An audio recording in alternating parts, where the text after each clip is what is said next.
What's up, everybody? Welcome back to the show. My name is Adam. I am your host. We are bringing on a very special guest, someone that I have communicated with over Clubhouse, over Instagram. It is Hector Castro from Cardcracks. How are we doing?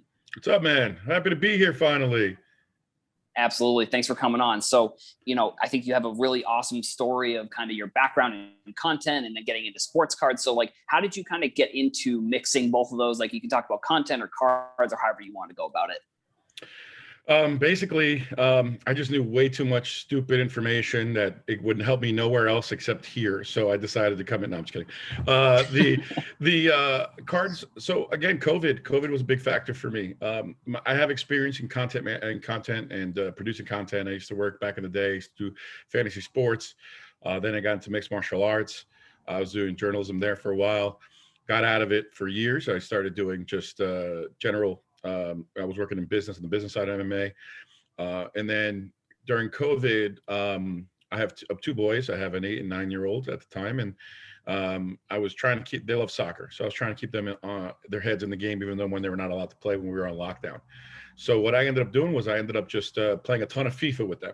Right. We had career modes. We had everything. And all we would do was sell the older players and buy the younger players. So I knew everything about, Renier when he was on Real Madrid, before he went to Dortmund, Greenwood, Alphonso Davies, Fati. Those were the guys that I was buying. So moving forward, the world opens up a little bit. And again, I played a ton of FIFA. So I know a lot more, like Billy Gilmore. I know all these kids. So I started really just focusing on my kids. We started playing outdoors again. So my kids play for Kearney Thistle United, which has a spot in American history because the 1994 team that went to the World Cup for the U.S., Tony Meola, Tab Ramos, and John Harkes played at that club. So I'm on their practice field, walking around, exercising when my kids are playing. And I was listening to a Gary Vee YouTube video, and he talked about baseball cards and how it's going to grow, fathers and sons can experience it. And I'm like, perfect. I know so much crap about sports. I could share this with my kids. They'll love it. All right. Just how I loved it when I was younger and I was a kid and I used to collect. So started looking into the market. Didn't really buy anything at first, just kind of studied it to see what was it like. And then it wasn't until Bayern Munich beat Barcelona in Champions League. That was a turning point for me. I looked up the Alphonso Davies cards I had looked up previously, and they had gone through the roof. He didn't score a goal. He didn't really do nothing. He just played in the game. And I was like, the stock market, it was like a stock market type of thing. And I was like, I'm hooked. Right. So that's when I started buying. I mean, my first card was just to show you how little I knew. It was I think it was a Match Attacks Renier card. It was like a paper card. It wasn't even like a real card. And then I ended up buying more. I mean, Alphonso Davies. I bought some, let's say, Jadon Sancho, and that was it. From there, I just got hooked. And then a little further down, I kind of saw, again, back then. I mean, luckily there's an app like Clubhouse now, like you mentioned earlier, where you can learn a lot from a lot of great and knowledgeable people in that application. And it's a great resource for guys that are getting new into the hobby. Back then, what did we have, Adam? I mean, what did we have? We had YouTube, we had Twitter, Google, and we had whatever existing podcasts were around, which weren't that many. Now there's a lot more coming out. More guys like me are coming out of the woodwork and just starting to do podcasts. But yeah, so I mean, I just basically, you were one of the first guys I followed. So thank you for your help and guidance. You, Sunday League Investors, Aaron from Slab Stocks were the first three that I really paid attention to. And I've grown from there. And now, like I said, and now I have my own podcast and I do my own thing. And I just feel like I know a lot about content management, content in general, and I have an opinion, and I kind of see where everybody's going. And I think there's other ways to look at it and other things to feature. And so, like I said, I just started my own platform to get that out. Yeah, that's awesome. I mean, I definitely agree. There's been the one thing that I've noticed as cards have continued to grow, the amount of people who are making content in cards has been growing as well, which I think is really great, because another thing that you said that I really liked was that you want to get back into it, but you weren't buying right away. I think that's definitely one of the tips that I think is very important for new people getting into sports cards, because I think buying it's so easy now, because like back in the day, the only way you could buy is you'd have to go to a card show, you go to your local card shop. Now you can just go to eBay, and you could, if you're not paying attention, you could spend thousands of dollars and not even Oh, yeah. realize what you're buying. So like, I definitely think that's obviously a tip that I try and make sure whenever I have the opportunity, I always try and tell people to make sure you're doing the research beforehand. And so for Absolutely. you, when you were doing research on soccer and all that kind of stuff, was MLS, because you have the MLS cards in the background, and we've talked MLS in the past as well. So Yep. is MLS one of the leagues that you focus a lot on, or is it basically all soccer and kind of MLS falls into that category as well? It was all soccer. I'll be honest with you, it was the farthest from what I expected. I was not paying attention to MLS at all. I joke around with people. I'm like, if you would have talked to me 6 months ago, I would have not probably mentioned one guy in MLS. But again, I was one of the believers in Project 2020, what I call Project 2026, which is what the U.S. men's national team is doing. They're building for that big time World Cup. So I immediately picked up on that. That was one of the things I first did. Just listening to you, to listening to, again, just the local guys. Anthony from Sack Cards as well was great. Follow him. He's a great follow on Instagram. And I believed in the U.S. national team. There's a ton of young prospects there. There's high upside everywhere you look, especially now. I mean, everybody's talking about it. The McKennies, the Giovanni Reynas, the Pulisics, they're all doing well overseas. So now all of a sudden people are paying attention. So I started investing in the U.S. national team originally. That was one of my big things, and women and men as well. So I started buying those guys. And then as I was buying, I just realized that there's just more and more potential. So I started looking into the MLS a little bit. And it wasn't until the MLS came out with the Bowman set. They came out with the Bowman set for the first time. It was an online purchase only. It was just print on demand. And there was a ton of rookies in there. And I had heard it from another podcast, actually, that stopped airing for some reason, from a gentleman from Topps. He was pitching it. And he's like, listen, the Bowman set's going to be awesome. So I'm like, came out, bought 5 boxes, no big deal. I opened 2 of them, and I was hooked immediately. I mean, they had so many rookies in there. And there was rumors going all around about Aronson, but he hadn't been sold yet. So I was like, whatever. So I kind of put them away and didn't really pay attention to it. Then he gets sold to Salzburg. Now I'm like, okay, they just got rid of that kid from Hungary, Dominic. I can't pronounce his last name, so I'm not going to try to. I think he went to Leipzig. They have an open position for him. And there's an American who's attached there in Jesse Marsh. So I'm like, this has all the signals of a beautiful opportunity for this kid to grow. So I went in and I started buying rookie cards of Barron and Aronson because nobody knew what the hell this thing was. Nobody knew this Bowman set. I was buying boxes, $30. It was really cheap. And then I ended up just doing a lot of, prospecting at that point because I was like, okay, who else is there? Then all of a sudden, this kid getting Brian Robinson comes out of the way, and he just got his first start today, as a matter of fact, with AS Roma, and I'm like, wow, they're talking about him. He was, who Enthus was going to sign him, so I immediately went and started looking for his cards, and guess what? I had a couple already. I was like, yes, and then that just triggered me into buying more and more and more, and then I realized I'm like, listen, then after these guys were being sold, there was just a lot more people looking in the United States for talent. So I kind of dug deeper. And then when I dug deeper was when I found out that it goes back to McKinney and Giovanni Reyna. That's really what turned the MLS. It really did. McKinney and Giovanni Reyna were 2 guys in the MLS club system. And they ended up signing with European teams, Schalke and Dortmund, respectively, for 0. They did not end up paying a fee. Okay, because they were not pro. They were just in their youth academy. They were in the Dallas Youth Academy, correct? Yeah. Dallas and New York NYCFC. Right. So they didn't sign them to a pro contract. So they had no rights to them. So when a pro contract came along, they lost them, and all of a sudden, the MLS was like, "We can't let this happen again." So they started signing some of their top prospects to some pro deals. But once those guys got overseas, and it happened quickly, once they got overseas and started blowing up, when Reyna got overseas mainly, he was the one who blew it up. And then McKinney got transferred to Juventus, and all of a sudden MLS started signing guys left and right because they didn't want to lose him anymore. And that's really what caused all this to happen, because now you have Brian Robinson, who literally played, I forgot how many games it was, maybe 18, 20 something games for just on the pro roster before he actually got sold. So, it wasn't a ton of time he had. He has a rookie card with an RC logo in that Bowman set. So I mean, it's just one of those things where I just saw opportunity there. Now again, will these guys be $1 million cards? No. I mean, it's obviously your Messis, your Reynas, and I'm sorry, your Messis, your Ronaldos, and Matadonas and Pele's. Those are the cards obviously to get. But I saw a lot of value in MLS, so I dug deeper, and I'm 100% on board, man. I've been pushing them in Clubhouse. You've heard me rant about it. The league's only 30 years old.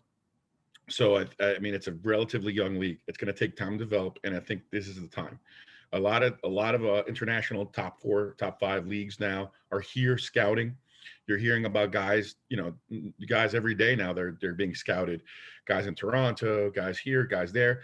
So again, that's one part of it. Okay, so that's the first part. That's what I saw originally. Then when Reynolds got sold, all of a sudden MLS started signing guys and bringing in young talent. And they were smart. They went Latin America, which has a great tradition of soccer. And they bought a ton of young prospects. They have kids from River Plate. They have kids. They have Sosa from River Plate. They have Diver Saicedo from Colombia, from Nacional.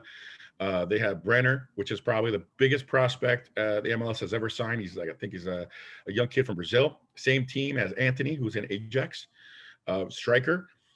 These are just young kids, like 19, 20 years old, that they're bringing over for dirt cheap, but from great clubs. I mean, Red Bull got a kid from Celtic. So, I mean, great opportunities now. So now they're also doing buying. So I just see it as a great opportunity for Bowman, for MLS, for everything, all cards across the board, because rookies are the grail, right? Totally, yeah. And I think the one thing that I like the most about the MLS is how the league is progressing, because I think if you look at it, and this has kind of been my theory of why I think there's been so many young American players that have gone overseas or are playing in the MLS and will eventually go overseas, that with the league only being 26 or 27 years old, almost 30 years old, like a 15-year-old 15 years ago didn't look at the MLS as an opportunity to go pro. Like Pulisic, for example, like he probably, when he was 12 years old, he probably knew that he wanted to go somewhere to play soccer professionally. But to go to the MLS, I don't think he definitely wouldn't have had the same opportunity if he had chose to play somewhere in the MLS rather than going to Dortmund and going to Germany as a 15-year-old. Like, think about when, and this is the one thing, it's like, think about when you were 15 years old. Like, if you were just like, I'm going to go pro, I'm going to go pro, and the only way I can go pro is if I have to go to Germany and play for Dortmund, who is becoming one of the top teams in the world because of a bunch of different players coming there, like Haaland, Reina, obviously. Royce is one of the better players in Europe. He's still over there. But that, the Bundesliga obviously has been dominated by Bayern for so long that it's going to be hard for them to kind of break that chain that Bayern's been having. But I think with like Pulisic, he went over to Dortmund, and then now he's at Chelsea. But like, he went over to Dortmund when he was just 15 years old. So it's like, you look at a player like an Aronson or a player like a Caden Clark, who I believe was only 17 or 18 years old. Yep. Like, when they were, when they're 17 or 18 now, when they were 12, the league had been around for 20 years. So I think for them, they looked at it as a more realistic opportunity to go to the MLS and then go somewhere. And, even in 2014, I think there was Tyler Adams, who now plays for Leipzig. And then obviously Davies, who plays for Bayern. He came out of the New York system. He came out of the Red Bull system. He has a rookie card. He has a rookie card. So does Davies. They have MLS rookie cards. So in 2014, right? Exactly. Correct. So, I mean, look, the value's always been there, and we've seen it when we were younger. When I was 15 years old, there was a kid who did it. His name was Freddie Adu. Okay, Freddie Adu came out, and every international team won him. All the big, feeder programs, Benfica, Ajax, Milan, they all were talking to him. And what happened? He chose to take the money and stay stateside. And how did that work out for him? He was over his head. He did not develop correctly. Right. But again, he made his money when he could. There was actually a moment in his career where he could have actually flourished. He was in Benfica, playing great soccer. Again, he finally got into form. They were working on him. He was starting over a kid that ended up going, and their trajectories went different. So Benfica had changed coaches for like the second or third time while he was there. They were showing signs of like, he didn't know if he was going to stay, if he was going to play. Again, it was a key moment in his career, and he opted to take a transfer to another team. What it turned out to be, they hired a good coach. The guy took over, killed it, and Benfica.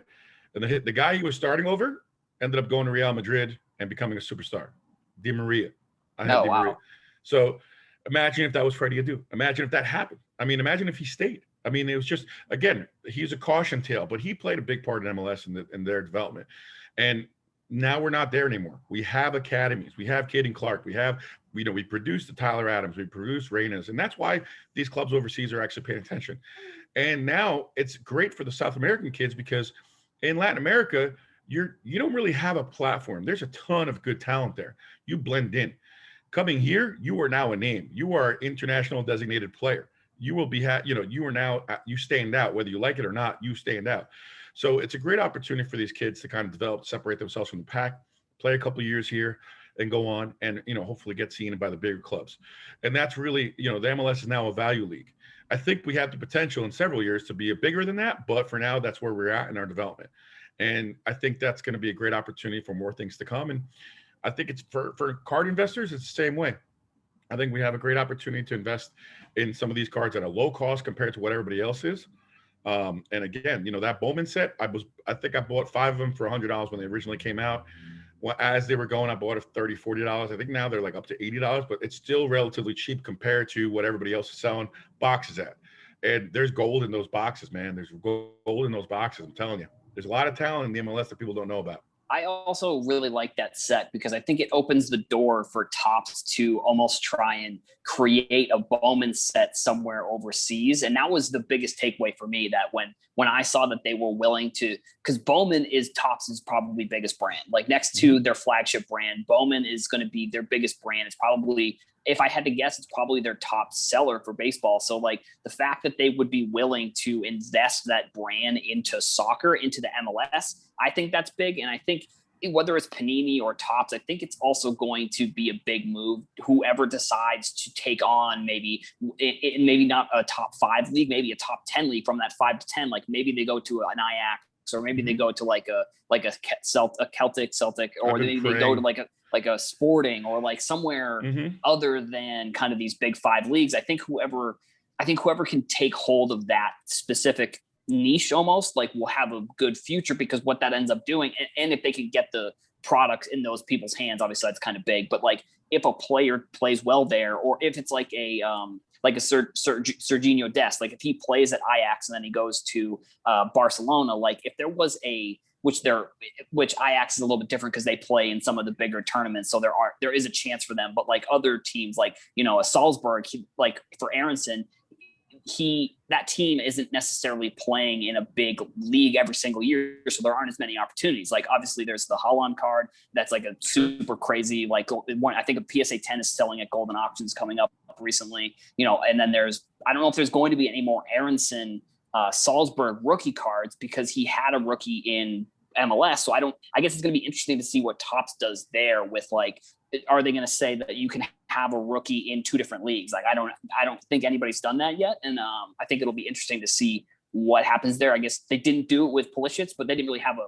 rookie logo on Dortmund and Chelsea at the time. But so I think it's, the MLS and American soccer. So, I mean, for you, is the American soccer kind of what you focused on with your research? Because I think that prospecting for baseball and prospecting for soccer is going to be very similar.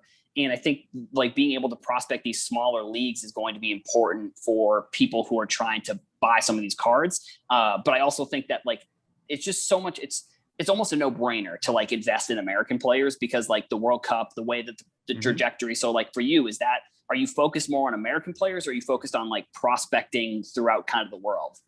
Prospect through the world, man. I mean, that's probably the part of the hobby that I love most, is knowing that the harder you dig, the more gems you're going to find. And the sport is so young right now. It's soccer. I talk about soccer cards in general. That was one of the main reasons. I think Gary Vee said in one of his shows or podcasts or something like that. Well, the one I listened to, soccer is the easiest because it's the hardest to prospect. It's the hardest to actually learn, because there's so many leagues across the world, and the amount of money it's going to take you to get in is cheap.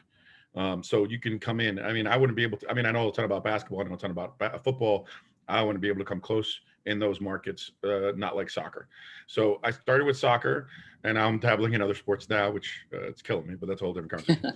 But the reality is that it's the American soccer. That was really where I focused for the national teams. And then it just expanded from there. But I've been researching South America and Portugal. I've been doing, giving everybody their diligence. And again, it's really, it's knowledge is power in this industry. So the more knowledge the more, the more you're going to make out of it, the more bucks you're going to turn. So like, I'm even working on NWSL content, Parkside Cards. By the way, Brandon Aronson, he's got Tops now, right? He's got Tops now. There's Tops Now cards on him. There is cards like the Bowman set that I told you about. Parkside Cards has his first auto. Okay, it's a parallel limited to 100. It's not cheap. It's going for like $200 right now, but that could be cheap as hell. There's only 100 of them. That could be cheap in the future. You know what I mean? If he continues on his trajectory, say like, as right now he's the middleman in a great offense in Salzburg. He's got good talent around him. If he gets moved to another big club like a Dortmund or, a bigger even club, he could be the face of the U.S. men's national team by the time 2026 comes around. And his first auto is going for $20-something, and there's only 100. I'm sorry, $200-something, and there's only 100 of them. His Tops Now, the first cards they printed of him are relatively small as well, print runs. His on-demand cards, his Bowman, small print runs. So I mean, all these factors are big. Soccer is a fraction of all these other sports. If the United States buys in, and more people start buying MLS and soccer cards in general from the United States, our market's going to grow. That's going to push other markets across internationally to grow as well. The demand's going to increase. And I'm telling you, we're the big factor in this. And I think MLS is going to go hand in hand with that. So that's why, again, I've been buying everything. MLS is a part of it. But I think the big thing that we need to focus on is knowing the game. It's very easy, and that's what you're seeing right now. You're seeing the Mbappes. Just like if you go to a card show, all you hear is about LeBron, Jordan, and Kobe. That's it. And now when you hear about soccer, you hear about Haaland, Mbappe, Messi, Ronaldo. That's it. But guess what? There's a ton others. There's a ton other players that are great and that have high upside, like an Aronson. And Sport Card Tom in Clubhouse. I mean, we went Shout out to Tom. Shout out to Tom. He was not a MLS guy, but after listening to me and watching the kid play, he bought one of those Parkside cards.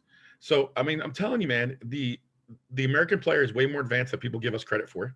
Now we actually are better in certain positions than others, but at least for now. But again, talent is coming, and especially now that more international kids are playing here, clubs are going to adjust our games to their skill sets. Kids are going to see them play. They're going to try to be more creative, and that's what I'm really looking forward to. Because again, it's a trickle down effect. You know what I'm saying? Yeah, I totally agree. And I think one thing that you mentioned about like Aronson's cards, there aren't many of them. I think that's one thing that I think is so different with soccer compared to basketball, compared to baseball. Bro. So, I'm interested from your perspective, like where do you see those like Tops Now cards and like the Tops Living set and like the Bowman cards, like when they have that limited print run, like where do you see those cards fitting in when it comes to a player like Aronson's top cards? Look, low print run means money.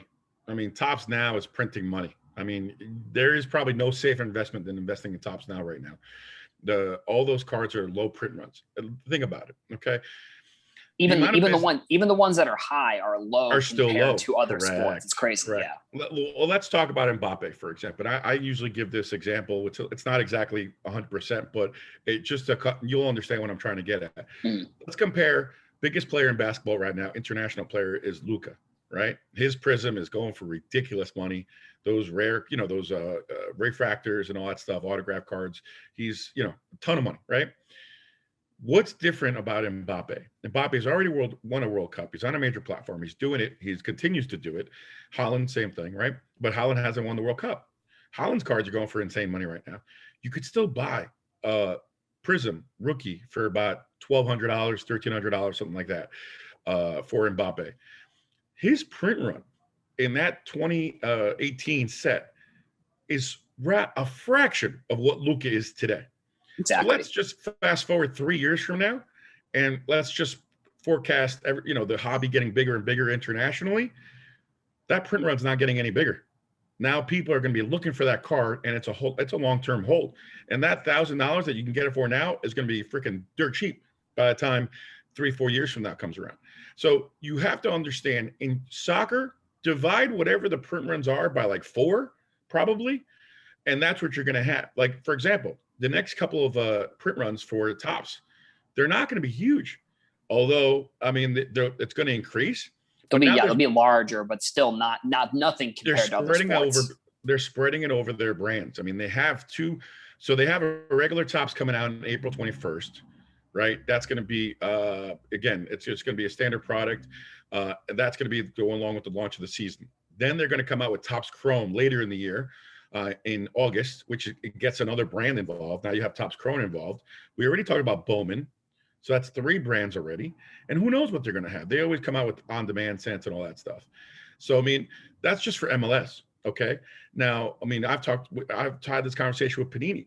And Panini actually told me that, you know, they're going to go and they're going to create Mosaic. So that's another line. Okay. So that Chronicle set, like we were talking about before, I was basically begging them in not so many words. Imagine if they signed like a deal with the Brazilian League, or the Portuguese League, or Mexico. Jesus Christ, how many prospects are in Mexico?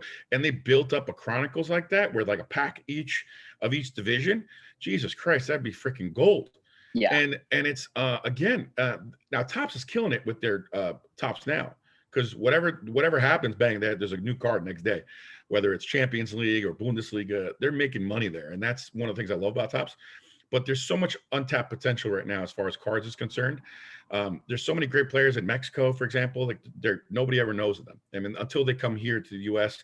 or they go overseas, which is very rare. Nobody knows these guys. So again, it's the opportunity is there for the killing, and we could be making money if you know what you're doing. You'd be making a lot of money. Yeah, I mean, even if you look at like older Topps Now cards, like the Gio Reyna, there's only like 1,500 maybe. I bought a couple of them at like $15, like a couple like back. And the thing that this always happens. It always seems to happen. I knew about him and I knew how good he was. And then I think he scored in his first game or something. And then he gets the card, and I knew about it. And literally it was like a week later, I went to check to see if he had a card, and he had one the previous week that I was like, okay, I'm just going to buy it on eBay now, because like, even though I could have bought it at 7, it was already at 15, like only a week after the print run was done. So it's like, even you look at that, like with Mbappe, there are, for that Prism card specifically, there's probably like 15 or 1,600 PSA 10s, but there's only 15 or 1,600 of the Gio Reyna card at all. So I think that's, you know, I've always looked at I think it's also going to be just different, because I think with soccer, it hasn't really seemed to, there's so many different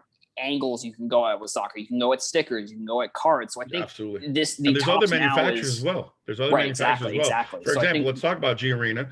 You talk about Gio Reyna, sorry to cut you off, but Gio Reyna also has, you have the Topps Now, like you mentioned. You have the BVB set that Topps came out with already. You have his regular playing cards, right? They have them now out. DACA, which is a Chinese company, has made Giovanni Reyna and has autograph cards in there. So, I mean, there's definitely different products you could find Gio Reyna in, but you just have to dig. And again, you have to research. And that's the hard part about this. Most people that are getting into the hobby right now are collecting from different sports. They're coming in, they're like, who's the best player to buy? Who's the best player to buy? And they're buying the stuff that everybody knows, the Prism, the obvious. They're looking for the low-hanging fruit. And in my opinion, that's fine with me. I'll sell you all my big cards, because I know I got about 3 or 4 of them that are going to be big cards in a few months anyway. So like I said, it's not a big deal for me. I enjoy more than anything is buying the guys that nobody'd ever heard of and waiting till they blow up, and investing in opportunities like the MLS when nobody else is buying, investing in it. And then 3-4 years from now, guess what? I'm gonna be sitting there with all these cards cashing out. And you guys are gonna be like, wait, what year was this guy? What year was that guy? And again, it's just a repetitive thing, man. And it's all, again, I'm not saying that MLS is the answer. You're not gonna make a ton of money, but you will make profit. Totally, yeah. And I mean, that's like kind of what happened with me with McKinney. Like I was first getting into Pulisic, and I looked up, like, this is how I was doing the research back then. Like when I was first getting into soccer, it was literally just, I was US men's soccer team. And it was like, and then you have a Google, like when you see the roster, it has like the top players that show up their pictures, and McKinney was number 2. So I was like, okay, I guess I'll buy some McKinney cards. I ended up buying like, I bought one lot of 40 of his 2018 Topps Chrome. I don't think refractors, but I do have some refractors of his. But I bought like a lot of 40 for like $30, and it was like I got them, and I got them in this one box, and I have all of my McKinney cards in this one box, and it's just wild that like back in when I was buying them, that's what the prices of a lot of those cards were. They were just like super inexpensive. It's crazy. And I mean, I think I'm in the same boat as you. I think that finding those players that are maybe unknown in a way that like maybe some people know about them, like having at least a little bit of buzz is important for me. But like if it's nothing, that's obviously something maybe I stay away from. But I just think there's so much potential. Yeah, I think we'll wrap things up. I was going to ask you who you are excited for, but I think throughout this whole podcast, we've basically just been going back and forth on players who we're excited about. And the MLS, you mean? Or just, I mean, we've name dropping players all over the place. Yeah. No, the MLS, I'm excited. I really am. I mean, I mentioned before, you have your guys like Diego Rossi, who is he's an older prospect, but he's killing it. He's probably the face of the league. So I mean, he still has an opportunity to go to a big club. And you have a ton of young guys, man. You have Caden Clark, like you mentioned before, who's behind me right here with the RC logo. You see that little it's logo be a big there? card. Yeah, that's gonna be great. Carlos Vela, which is over here. I'm sorry, the other side over there. Carlos Vela.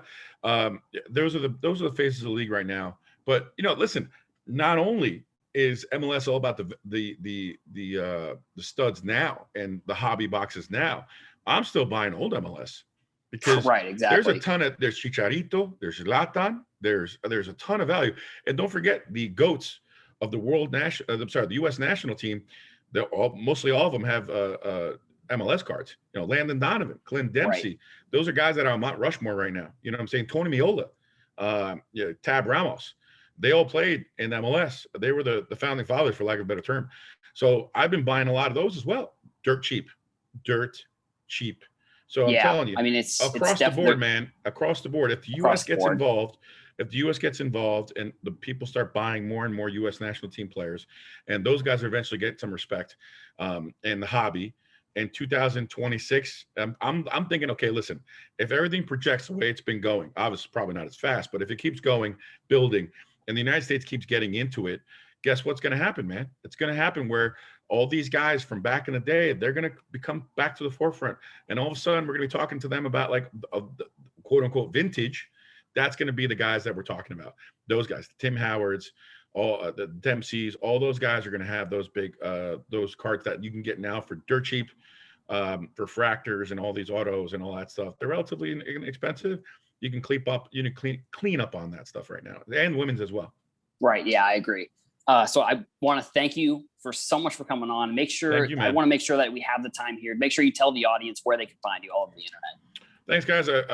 Follow me on Instagram, Cardcracks, and I'm on my podcast as well on Spotify, Apple, anywhere you listen to podcasts, as well as Twitter. I don't really run the Twitter that much, but I try to get there as well. But I'm not like Herosforsale, man. I mean, I'm not as established as you yet. I'm working my way up there. But thank you for the opportunity. I really enjoyed talking with you. Absolutely. Thanks for coming on.